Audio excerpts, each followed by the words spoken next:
আবার এসব কবে থেকে মানতে শুরু করলে? আমি কেন মানবো? আমি মানি না এসব, মানি না আমি এসব। আমিও তো এসব মানি না। তুমি তো নিশ্চয়ই জানো আমি একজন বৈজ্ঞানিকের মেয়ে।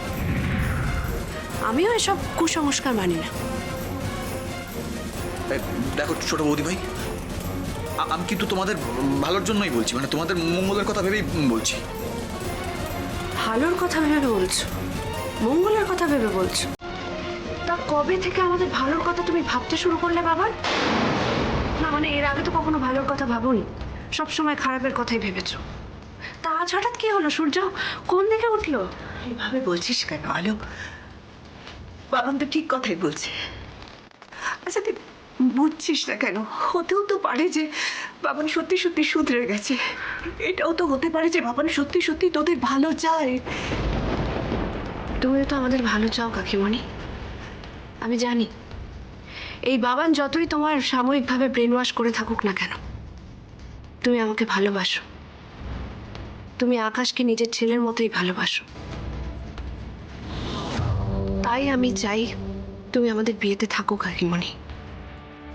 কাকিমণি তুমি আমার এটুকু কথা রাখবে না?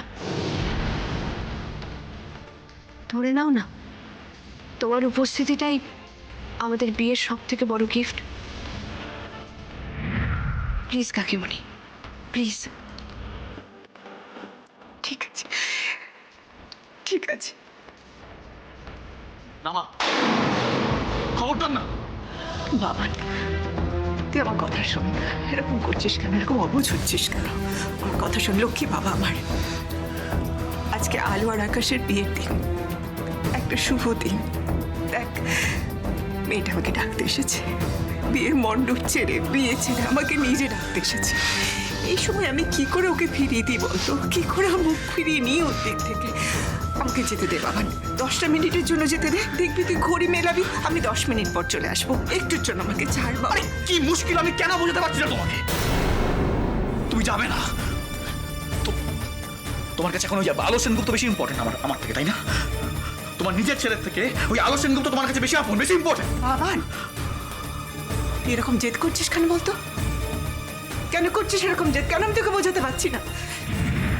তুই যখন দীর্ঘদিন ছিলিস না, আমি যখন জানতাম তুই নেই, তুই শেষ হয়ে গেছিস, তখন শোকে দুঃখে আমি তো পাথর হয়ে গিয়েছিলাম। তখন কে সামনে ছিল আমাকে? ওই ছেলে মেয়ে দুটো।